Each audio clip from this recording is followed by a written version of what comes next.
Hey everybody, welcome into another edition of the Duck Download podcast. I am Nathan Bishop, a writer for scoopduck.com. And this podcast is to get you up to speed with what's going on with Oregon Duck football. Get you downloaded on all the latest news. So I'm just going to go ahead and jump right into it. So the Ducks just came off of a huge win at Penn State, knocking off the Nittany Lions. It's been an insane couple of days now since they pulled that off. Lots of buzz about the team, lots of buzz about Dan Lanning. But I want to go back a couple of days because Dan Lanning actually gave an interview to Trey Wingo on his podcast a few days ago. I think it was the end of last week. And Dan jumped into, one of the first questions he was asked was about how anytime a job opens up, usually in the SEC, Dan Lanning's name comes up. It came up when Nick Saban left Alabama. People have brought it up for Texas A&M, and then also now a lot of people are saying that Florida's going to be looking for a coach soon, and Lanning's name has come up. And so Wingo asked him, just kind of point blank, like, how do you feel about this when your name is constantly coming up? And I will say this, like, I'll post a link to the podcast because it's like a 30-minute podcast. It's fantastic. He talks about all kinds of things with the Ducks in terms of player retention, what he learned working under Saban, what he learned working under Kirby Smart at Georgia. He talks about nil and retention and how they've never lost a starter to the transfer portal or really even a player that has a clear path to starting, which is pretty rare and an impressive feat for a college football team of Oregon's stature. And then also he talks about his thoughts about the playoff last year and the playoffs this year and how that all works. And then lastly, he gets asked a question about the Ducks versus them videos that they put out every week and how that all works. So highly recommend checking it out. But I want to focus specifically on his comments about staying at Oregon. So I'm going to go ahead and play that for y'all. Give me 1 second. Okay. Yeah, well, I'll say it again. Yeah, not leaving. Love this place. I've said it several times before. I love, my kids. I made a commitment when we came here. I've got kids that have lived in 8 different states.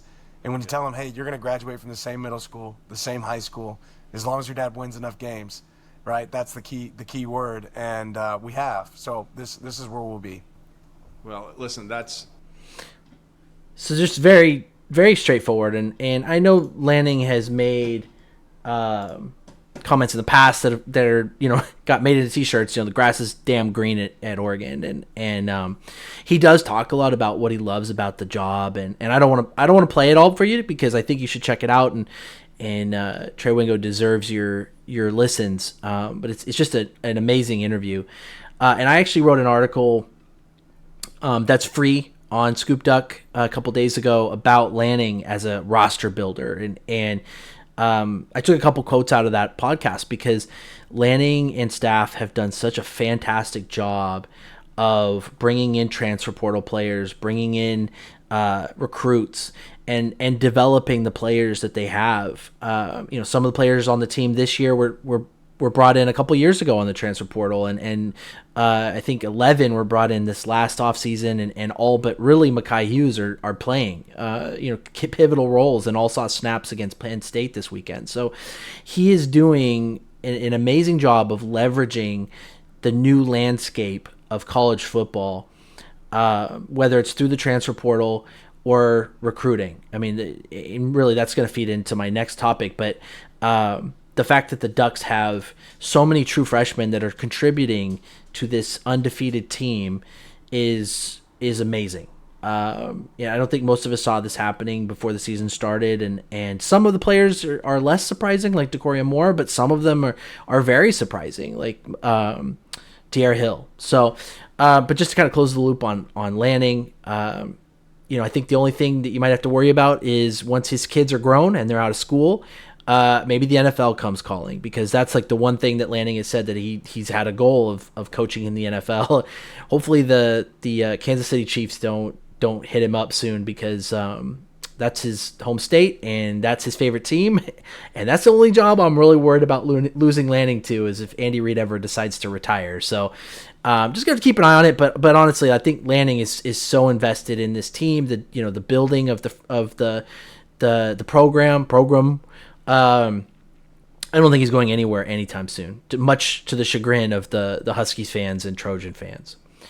Okay, so my second topic that I wanted to dig in today is about our true freshmen, the players that have come in and absolutely elevated the offense and the defense of this team. And I wrote an article about that today. It is premium, so you have to get a subscription to Scoop Duck to check it out.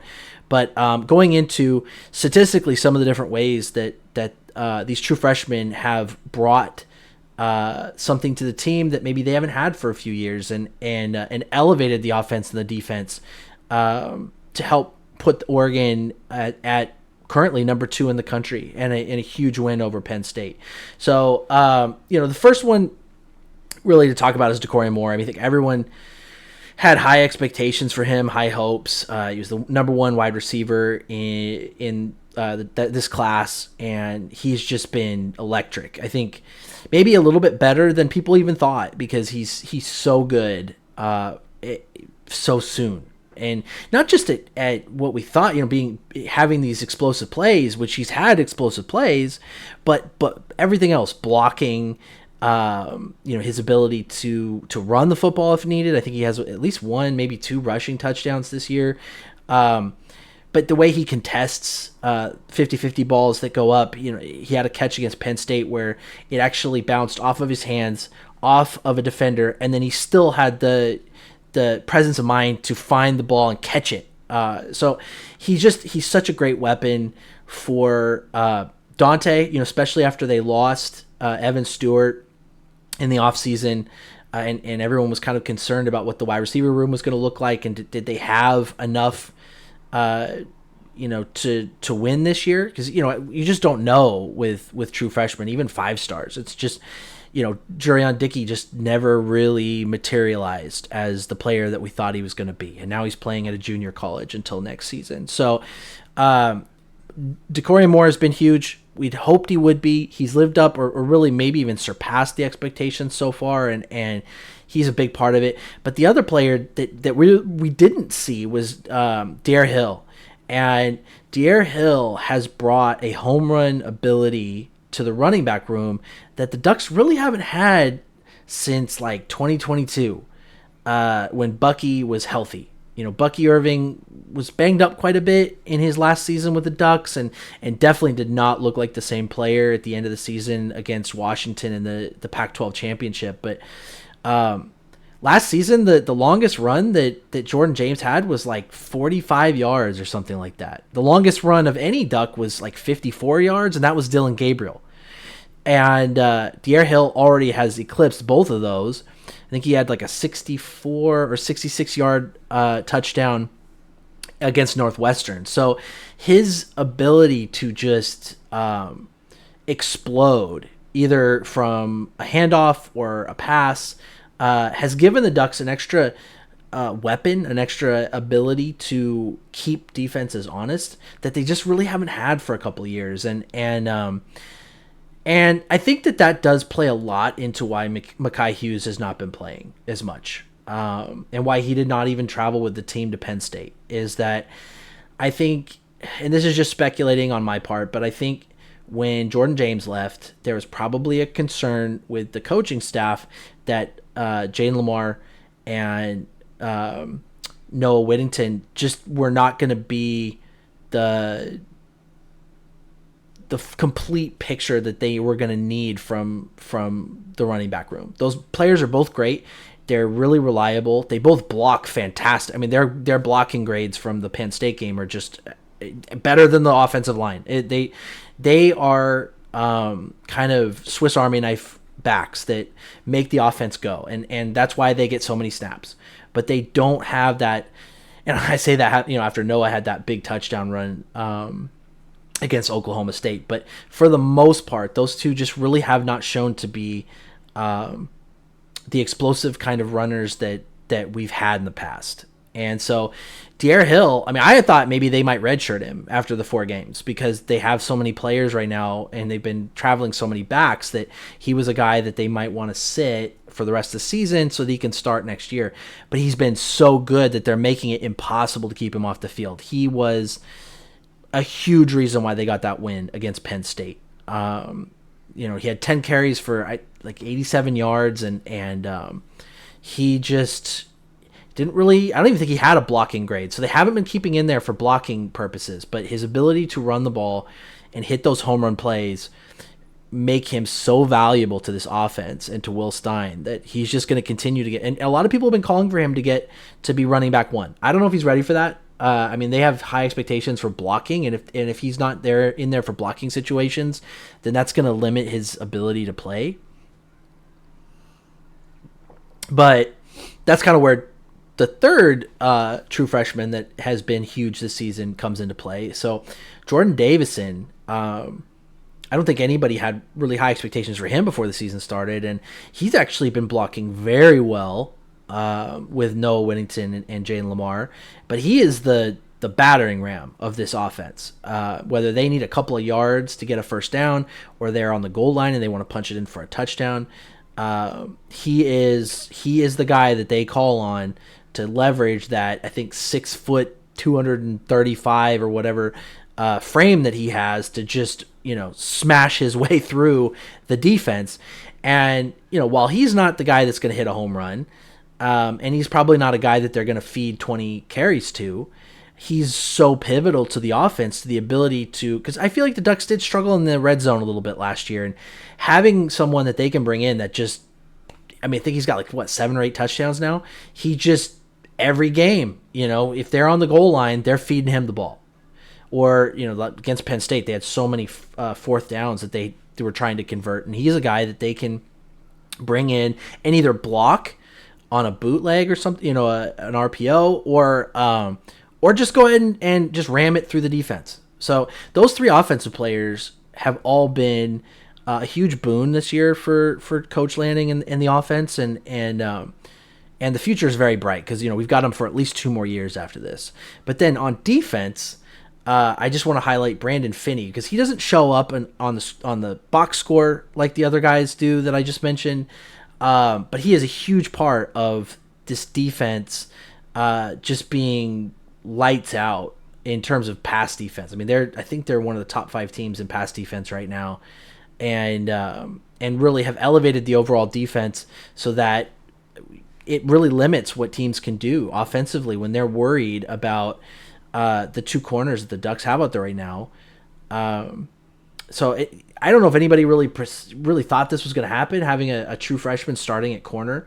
I think that's even more rare than having a wide receiver or a running back play more consistently as a true freshman. But having a true freshman at corner, it's pretty darn impressive. Obviously Naeem Offord has been getting snaps, although I do kind of wonder if they're going to redshirt him now because he hit his 4 games. He did not play against Penn State. He hasn't looked as good as Finney has so far this season. He's made a couple of mistakes.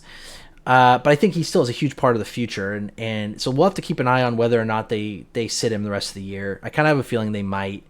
But the wrinkle is he is Mekhi Hughes' brother. So we haven't heard anything. I don't think there's any reports of him being unhappy. But if Mekhi Hughes transfers, what's going to happen with Offord? So it's something we're going to have to kind of keep an eye on with those players. But just, those first 4, De'Aaron Hill, De'Corian Moore, Jordan Davison, Brandon Finney, those 4 guys have been fantastic for the Ducks this year and have really elevated the offense and the defense. So really excited to watch them develop and continue to improve, and the future with them is just absolutely bright. So like I was saying, those players help kind of push the Ducks up back into the top 2 in the country. And so my third topic is talking about the rankings. Yesterday, the AP and the coaches poll came out. Ducks are number 2 behind Ohio State. That's not surprising. I don't think Ohio State's done anything to drop. I think it's debatable on whether Penn State or Texas are a better win at this point. Penn State hasn't really played anybody else, and Texas I don't think looked that great. So they're kind of comparable, I would say, in terms of how good those wins are. Although the Ducks did go on the road and win at College Station in a whiteout, so that might give them the edge. But it's pretty close, and I think it's gonna be really interesting to see if those two stay where they're at and end up playing each other in the Big Ten championship at the end of the year, because that will be quite a showdown. And the Ducks need some payback after getting blown out in the Rose Bowl last year. So I also say that Joel Klatt has them at number 2. And so just, the rankings don't really matter at this point. Really, once we get to the playoff rankings, those are much more relevant. So it's more just a show of respect, and it's fun to kind of see like where they rank and how they compare against the other top teams like Miami and at this point like Texas A&M and Oklahoma, and so it's going to be. I think this has been a real fun season so far in terms of rankings, and it's going to be fun to see where it shakes out over the rest of the season, because we're only just barely like a third of the way through. And then my last topic, and I did talk about this in my last podcast, but Dante Moore has just been so good this season. I mean, just absolutely on fire, but at the same time, cool as the other side of the pillow. Like, I mean, he just looks completely unflappable. There's been a lot of comments about that. He just looks like he's just out there, tossing the ball in the backyard with his dad. So I want to play a couple clips talking about Dante, but he just was just announced today he won, or I think he co-won, Big Ten Offensive Player of the Week. That's a huge nod to him and what he accomplished in that game against Penn State. And you really can't say enough. They looked so good during all that noise with their silent count. So I mean, it was extremely impressive. So he won Offensive Player of the Week for the Big Ten. There's been a ton of Heisman buzz for Dante after this. He's currently ranked number 1 and on 3. I'll provide a link to that. And he also has the number 1 odds to win it in Vegas. But really, the Heisman, that's great. I am pretty confident there's a very good chance he ends up as a finalist, which would be awesome because that would be the 3rd finalist in a row for the Ducks. And I do think there's a pretty good chance he wins it this year, just because he's the first guy since Mariota where I really have a good feeling. I didn't feel that way about Dylan Gabriel. I love Dylan Gabriel. He was a great quarterback. I never really felt like he had a legit chance at winning it. I thought it was just cool to get him there as a finalist. I thought he earned that, and he played very solid for the Ducks last year. But Dante is a completely other level. And so there's a couple clips I want to play. One is Todd McShay, who went on the Bill Simmons podcast. This was before the game against Penn State, so we didn't get to have that included in it, but he raves about Dante. And then Joel Klatt today talks about Dante. So I want to play those 2 clips for you, and then we'll kind of we'll finish up the show with just kind of some final thoughts. So here is the first clip, which is Todd McShay. Dante Moore from Oregon is the best passer of the football in all of college football. He's what the NFL is looking for. I don't want to jump in head first and be like, I'm all in on this guy, but I'm all in on this guy. Montana State, Oklahoma State, Northwestern, Oregon State. None of them are good. None of them. And so I'm saying this before Penn State this week at a whiteout night game, Happy Valley, all of it. And it could, it may not go perfectly, but when you see it, and it, like, it's just there. His ability to drive the ball down the field, he's just a smooth criminal throwing the ball. He's got some parts of like Jordan Love. He's got some aspects of like CJ Stroud at his best. He's got some Baker Mayfield to him. Catchable ball, driving it down the field, using his eyes to see the whole thing and manipulate defenders. He's just the best pure passer in the country. Dante. Okay, so this lines up, and these, I don't think these have been updated since last week, but CBS had him mocked at 12th to the Steelers in their last mock, and I'm hoping they update it. And ESPN had him ranked as the 10th best prospect in the draft. So I know a lot of people were hoping we'd get another year of Dante, especially with these wide receivers that we have. But if he wins the Heisman and he continues to get this level of praise and love from not just the media, but potentially like scouts, like it's going to be really hard to see him stick around for another season because I how do you turn down like a top 5 draft pick? I mean, that's gonna be really hard. So we're gonna have to keep an eye on that. And then here is Joel Klatt just raving about Dante. So we'll play that real quick and then we'll finish up. Has answers, and they have answers everywhere. Their best answer is that their quarterback is point blank one of the best players in college football. There's not a doubt in my mind. The calm and poise that we saw from Dante Moore on Saturday night in front of that environment was remarkable. This was the biggest environment that he's ever started a game in front of by quite a margin, I would just say. And I know that there's been some good ones, but this is a different animal, as we all know. He handled the operation of that really well with the offensive line. His poise throwing the football down the field, his poise in all of those fourth down efforts where he had to carry the football, he had to scramble. He was terrific. He made great throws. He made easy throws. He threw with touch. He drove the football. He did it all. He had answers. Dante Moore proved that he is on a very short list for the Heisman Trophy. 29 of 39, 248, 3 touchdowns, 10 carries for 35. He was phenomenal. Dante Moore makes them a team that can go and beat anybody in the country on any given Saturday in any given location.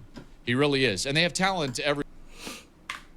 Okay, so just again, very high praise from Joel Klatt. And this seems to be, Danny Cannell also had a really great comment about him. I'm not going to play that one, but he is definitely not flying under the radar anymore. And I would say that there's a very good chance that by the end of the season, he will be in New York. And at this point, there's a lot of football left to play. It's kind of hard to say if he's going to win the whole thing. And the Ducks still have some pretty big competition left. They have Indiana after the bye in a couple weeks at home. They still have USC. They still have Washington. And then I think that, if they win out, they're going to be in the Big Ten championship. So there's a lot of football left to play. But so far, Dante is passing with flying colors. He just looks amazing. And so, I mean, I think there's definitely a good chance the Ducks are going to need a new quarterback in 2026. And who is that going to be? Is that Austin Novosad? Do they have to go get someone else out of the transfer portal? I know people love to hope that JKS comes back from Cal next season with a clear path as the starter. I don't know if that's going to happen because he seems to love Cal. Or is there someone else on our roster that the Ducks feel confident about? I don't know about Luke Moga and Brock Thomas. I don't think so. Achilles Smith, we haven't seen this year. Achilles Smith Jr., we have not seen a snap, so I'm not really sure where he fits yet in the quarterback room. So just have to keep an eye on it.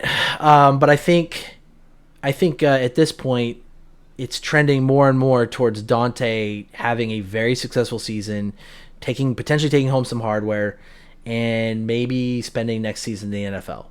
So, and then finally, I just want to say, I'm not going to do post-game reviews on this podcast. That's not really what I'm looking for. I'm not an X's and O's guy. There's some really great podcasts that I would hope you'd all check out that do get into the X's and O's and really talk about what happened in the games.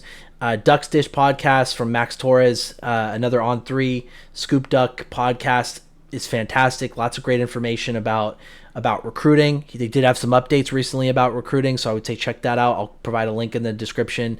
The QB11 show, they really get into the X's and O's, and those are longer podcasts, so I would highly recommend checking them out. Autzen Audibles, I love them. They're fantastic. Matt Prem and Jared Scopel, they really go more kind of boots on the ground because they travel to these games. And then last but not least, Locked On Ducks, Spencer McLaughlin. Love that dude. Every single day, listen in, 30-minute podcast. But he gives very energetic and entertaining recaps of the game. So I'll provide links to all of those as well as some of these other articles and clips that I played for you. But please, everyone, thank you for tuning in. Please like, rate, subscribe, comment, review, all that good stuff. And I'm going to try to do these, every 2 or 3 days, just kind of give you a download on what's going on with the Oregon Ducks. So thanks again for tuning in. I'm Nathan Bishop. Please check out my articles on Scoop Duck and have a great week, everybody.